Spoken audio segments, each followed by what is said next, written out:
My nephew got recorded taking my wedding ring and won't say where he put it, so I made their entire family leave my home. My nephew is 9 and always takes stuff that isn't his. He's been caught at shops many times for walking out with stuff still in his pockets. They had to come stay here with me because my brother lost his job and they weren't going to make it with all their bills, including rent. He's doing Uber RN while he searches for a job and they can move out. I didn't want to because of my nephew specifically, but family is family, I guess. A month ago, I finally bought an engagement ring for my girlfriend that I was planning on proposing to soon, but now I don't know. It's a $4,000 ring that I spent over a year saving up for. It's been hidden in my room under one of my drawers. One time when I found him snooping in my room, I told my brother to control his damn kid, then got one of those cheap spy cams in my room just in case. Then last week, I noticed it was out of its box. After checking the cam, it showed he was in there again when I wasn't home. My brother and his wife have yelled at him. He says he left it by the TV in the guest room, but it's not there. They looked through their stuff and his too. I know for a fact he's lying about not having it, because that's the same thing he said about one of my watches he took, then ended up finding it. By the second day, my brother tells me they can't find it at all, and I told him either they find the ring or he repays me the $4,000 I spent on it. If not, they can't stay here anymore.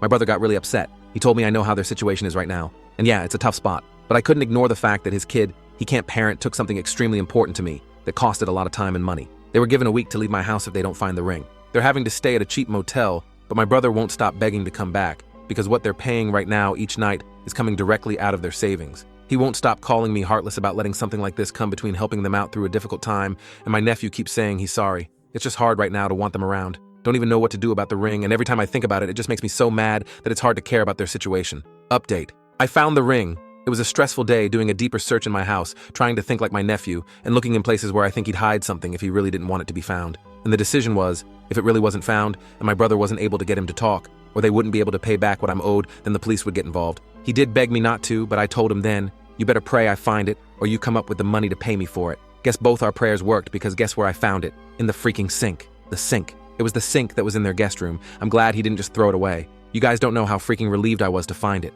Took some work to remove the P-trap under the sink to get it out, but I was just so happy to find it. Same night my girlfriend, fiancé, got back. I proposed to her and she said yes. After a nice romantic dinner, just the two of us at home. The plan was to wait, but after all this shit, I thought fuck it. I'm proposing ASAP before anything else happens. After my brother heard about me finding the ring, he thought this meant they could come back. I said no. He wanted to argue about this again. All I told him was, he's lucky I haven't gone to the cops since there was already video evidence of his son taking the ring, and there's no way I'm letting them back in when my nephew wouldn't even say what he did with the ring. I talked with my nephew myself after I found the ring, but he just said he didn't want to tell anyone because then I'd be mad at him for hiding it. Honestly, I just don't have the energy for them anymore. His problem is their problem and hopefully they get him help before it's too late. Only thing important to me is my fiancé and I starting our lives and planning our wedding.